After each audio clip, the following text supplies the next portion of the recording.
يلا بينا نبدأ نشوف بنرسم حيطان ازاي على الريفت. الريفت برنامج ذكي جدا زي ما اتفقنا، فانت لازم تتعامل معاه بذكاء. هو مش زي الاوتوكاد ان انا مجرد هرسم خطين واقعد اعمل ترم ما بينهم عشان اعمل السمك بتاع الخطين، لا. الريفت انا بروح اقوله من قائمة اركتكتشر انا عايزة ارسم حيطة، وخلي بالك ان لو انا ضغطت على السهم اللي تحت الحيطة ده بيظهر لي كذا نوع حيطة. يعني هو من ذكائه هو فاهم ان احنا عندنا كذا نوع حيطة. يعني فاهم ان احنا عندنا حيطة معمارية اللي هو الطوب بتاعنا العادي ايا كان نوع الطوب ده ايه، وعارف كمان ان احنا عندنا حيطة ستراكشر اللي بتكون عليها احمال، وعارف كمان ان احنا عندنا حوائط بتكون يعني خزعبلية زي زها حديد والمش عارفه ايه والحاجات دي كلها، وعارف ان احنا عندنا كرتونول. تمام. فهقول له انا عايزه ارسم حيطه معماريه عاديه جدا. مجرد ما بقول له انا عايزه وول اركتكتشر وول، بيبدا الفيو قدامي يتغير شويه، بتظهر لي قائمه اسمها موديفاي بليس وول. كل ما بمسك اليمنت معين هيكون مكتوب انا ماسكه ايه، وبيجي هنا في قائمه بروبرتيز بيكون دي خصائص الاليمنت اللي انا ماسكاه او الحاجه اللي انا ماسكاها. فهو بيقول لي خلي بالك انت ماسكه بيزك وول السمك بتاعها 200 ملم.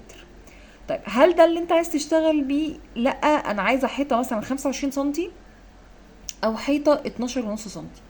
طب انا اعمل ده ازاي؟ مجرد ما بفتح القائمه هنا بلاقي عدد لا حصر له من الحوائط، بس انا مش عايزه اشتغل بكل ده، انا عايزه اشتغل بحاجه انا اللي كريتها بنفسي، انا اللي عاملاها بنفسي. فعندنا خاصيه اسمها edit type. edit type يعني انا هعمل تعديل على الطيب اللي انا ماسكاه ده، الحيطه اللي انا ماسكاها دي انا عايزه اعمل تعديل عليها. فبضغط edit type واحفظ القائمه بتاعه edit type دي عشان انت هتستخدمها طول الريفت كله، دي ايدينا ورجلينا قائمه edit type دي. طيب هل اقدر اعدل هنا على طول على كل حاجه؟ اقدر، بس احنا ما بنحبش كده ان احنا نعدل على الحاجات الستاندر اللي نزل بيها الريفت. يفضل ان انت تعمل لك نسخه ليك انت تلعب فيها بقى براحتك. فبعمل نسخه لنفسي ازاي عشان ما بوظش الحاجات الديفولت اللي نازل بيها الريفت. حاجه اسمها دوبليكيت. يعني انا عايزه اعمل نسخه من النسخه الديفولت دي انا العب بيها براحتي. فلما مجرد ما بضغط دوبليكيت بيقول لي النيم بتاعها ايه، فانا هسميها مثلا وول، والسمك بتاعها هشتغل مثلا 250 ملي اللي هي الحيطه ال 25 سنتي. انا كده كتبت اسمها. مجرد ما كتبت اسمها فهي ظهر لي هنا في التايب بتاعي ان انا شغاله بالوول 250 ملي. لو فتحتها هلاقي هنا كل الحاجات اللي كانت موجوده اللي هي نازله ديفولت مع الريفت. لا انا مش عايزاهم كلهم عشان ما احيرش نفسي. انا هشتغل بالديفولت بالتايب اللي انا عملته وول 250 ملي. طب هل كده انا عملته؟ لا لسه، انت بقى محتاج تعمل 250 ملي. طيب اظهر لي بريفيو للحيطه عشان وانا شغال ابقى انا شايف انا بعمل ايه. عندك حاجه هنا اسمها ستراكشر، الستراكشر بتاعك جنبه الايديت بتاعك. يلا نشتغل على الايديت. هو بيقول لك دلوقتي ده حيطه ستراكشر سمكها السكنس بتاعها 200، فلا انا عايزاها 250 ملي. طبعا احنا شغالين ملي، لا اللي هي ال 25 سنتي. اول ما عملتها الحيطه عندي كبرت. طيب ده كده الهاتش ده ما ينفعش، انا محتاجه اعمل ماتيريال تعمل لي هاتش الحيطه اللي احنا عايزينه. فباجي هنا عند ماتيريال واقول له انا عايزه اغير الماتيريال بتاعتي. مجرد ما بضغط عليه بيحمل لي مكتبه كامله بماتيريال لا حصر لها. انا مجرد ما بكتب مثلا منسوري مثلا، ما لقيتش التايب ده، هعمل مثلا بريك، لقيت التايب بتاع البريك. طب انا مش عايزه ده خالص، انا عايزه اشوف حاجه تانية. مجرد ما بضغط هنا كده على القايمه دي هو مصنف لي كده كذا حاجه، فابريك، جلاس، منسوري. مجرد ما بضغط عليهم هنا بلاقي كل دي طيبات اقدر ان انا اختار ما بينها. طيب انا مش عايزه كل ده، برضو مش عاجبني، انا عايزه كاريت حاجه لنفسي، مش عايزه كل ده. هو هنا جاب لك اهوت الحيطه، ادي الهاتش بتاع الحيطه في الكت. يعني لو انا قاطعه في الحيطه هيبان لي في البلان الهاتش بتاعنا. ولو انا شايفاها في السيرفيس باترن، يعني واقفه مثلا في elevation او واقفه في 3 دي، هيبان لي شكل الواجهه بتاعتي كده. ولو انا في الشيدد اللون بتاعها هيبان شكله كده. طبعا ده الستاندر بتاعي واقدر استخدمه. طب افرض لا انا مش عايزه ده خالص، انا عايزه اكريت انا ماتيريال خاصه بيا، بقف على الماتيريال دي واضغط كليك يمين عليها، فبيجي لي نفس الكلمه اللي احنا متعودين عليها دوبليكيت. بسميها الاسم اللي انا عايزاه، هسميها مثلا وول، كفايه سميتها وول. وابدا ان انا بقى اغير في الخصائص بتاعتها زي ما انا عايزه. انا عايزه الهاتش بتاعها يبقى مثلا كروس. ساعات في ناس بتستخدم في الطوب ما بتستخدمش الهاتش اللي احنا متعودين عليه، لا بتستخدم اللي هو الكروس ده. في ناس بتستخدمه كده عادي. طب انا مش عايزه السيرفس ده يبان، لا انا عايزاه يبان لي شكل كده مثلا. طب انا مش عايزاه كده، انا عايزاه شكل لون، انا عايزاه يبان لي في الواجهه لون، مش عايزاه يبان لي طوب. ممكن اختار ان انا عايزاه لون واقول له اوكي، واختار اللون كمان اللي انا عايزاه يبان لي بيه ان هو مثلا يكون لون جراي. يعني تقدر تتحكم في الخصائص اللي انت عايزها براحتك. بس اهم حاجه لازم تكون فاهم ان الكات باترن ده اللي هيظهر لك في البلان، ده القطع بتاعك اللي في البلان.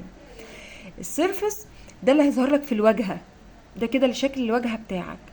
فطبعا انا هرجع للستاندر اللي احنا متعودين عليه واقول له اوكي. مجرد ما عملت كده اتغير التايب بتاعي وبقى تمام، فهقول له اوكي. كده السمك بتاعي 250 والقطع بتاعي تمام وكل حاجه تمام، فهقول اوكي. اوكي. طيب انا دلوقتي مستعده ان انا ارسم؟ لا اكيد مش مستعده ان انا ارسم. انا محتاجه اقول له ارتفاع الحيطه دي هيكون كام. فهو بيقول لي انت عايز الحيطه دي ترسمها وتطلع لفوق هايت، ولا عايزه ترسمها وتنزل لتحت دبس؟ فاكيد لا، انا عايزاها تطلع لفوق. ان انا مثلا واقفه في الدور الارضي وعايزاها تطلع لفوق للدور الاول، فهقول له هايت. طيب بيقول لي كده ان كونكت، انت عايزه تبقى لما لا نهايه يعني وتكتب انت الطول بتاعها. فهقول له لا، انا واقفه في ليفل 1، انا عايزاها تطلع لي لليفل 2.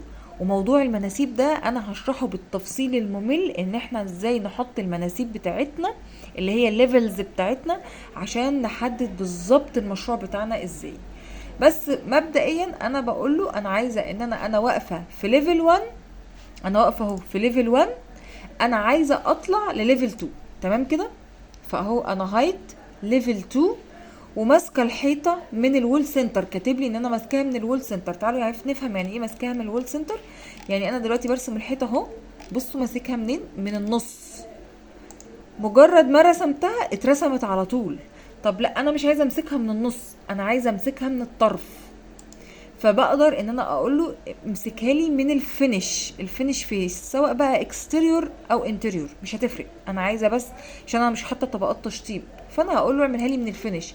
ساعتها لما هاجي هرسم، شايفين ماسكينها من فين؟ ماسكها من الفيس بتاعها من فوق. اقدر ارسم كده ومن غير ما اشيل ايدي اعمل كده على طول. عمل لي الترم اللي احنا كان بيطلع عينينا فيه في الاوتوكاد، لان هو فاهم انا بعمل ايه. مجرد اهوت انا برسم الحدود بتاعه البلان بتاعتي اهو، وهنا بيعمل لي سناب على حدود الحيطه كمان عشان يقدر يقفل عليها. شكرا، انا كده رسمت حدود البلان بتاعي. انتوا متخيلين السرعه اللي انا رسمت بيها؟ طب يا باشمهندسه، انا ده خطين، فين الهاتش؟ هو انا لسه هحط هاتش؟ لا، احنا عندنا تحت هنا في حاجه اسمها فاين. لو انا ضغطت على المستطيل ده واخترت فاين، على طول هيبان لي الهاتش اللي انا مختاره، اللي هو هاتش الحيطان. طب انا هل عايزاه ابيض واسود كده؟ تقدر تشتغل بيه ابيض واسود. طب لا انا عايزه الوان. الناس اللي متعوده على الماكس، البوكس اللي جنبها ده على طول مجرد ما تضغط عليه في حاجه اسمها شيدد او كونستانت كولرز، اي حاجه من الاتنين دول. بلاش رياليستيك، عشان رياليستيك ده لو انت هتاخد الماتيريال بتاعت الريندر فهيبقى الفايل تقيل معاك قوي. اختار يا شيدد يا كونستانت كولر، ايا كان الاتنين مش فارقين معايا.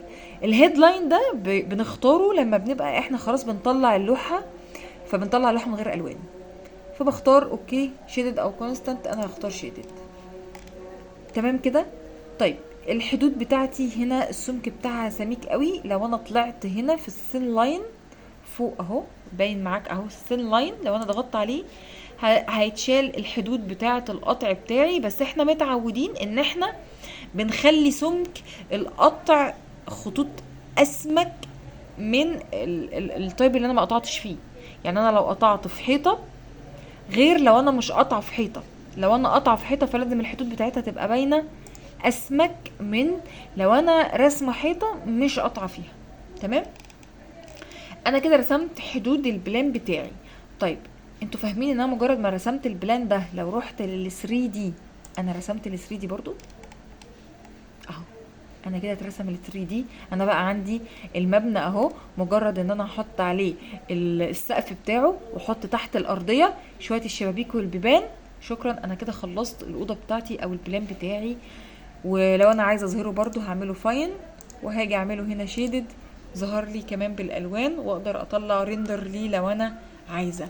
انتوا متخيلين السرعه اللي الواحد بيشتغل بيها؟ طبعا لو احنا قربنا اهو ادي اللي انا كنت بقول لكم عليه ان هو ده اللي هيبان لي في الواجهه بتاعتي او في ال 3 دي بتاعي، الهاتش بتاعي اهو.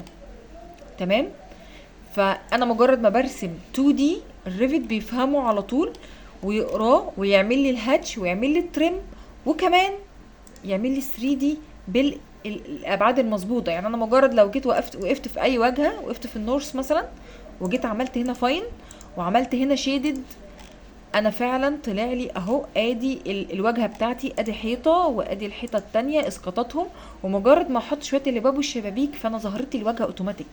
فانت فاهم يعني ايه ان انا مجرد رسمت بلان طلعت لي 3 دي جاهز اوتوماتيك، وطلع لي واجهات 4 جاهزه باسقاطاتها مظبوطه 100% احسن من اي مهندس. عشان كده ده الريفت اللي هو بنستخدمه اداه من ادوات البيم بتاعنا. هكتفي بالموضوع دوت، لسه في كلام كتير على الوول ولسه في كلام كتير على المناسيب. خطوه خطوه ابداوا طبقوا الموضوع دوت، ولو في اي سؤال اكتبوهولي في الكومنتات.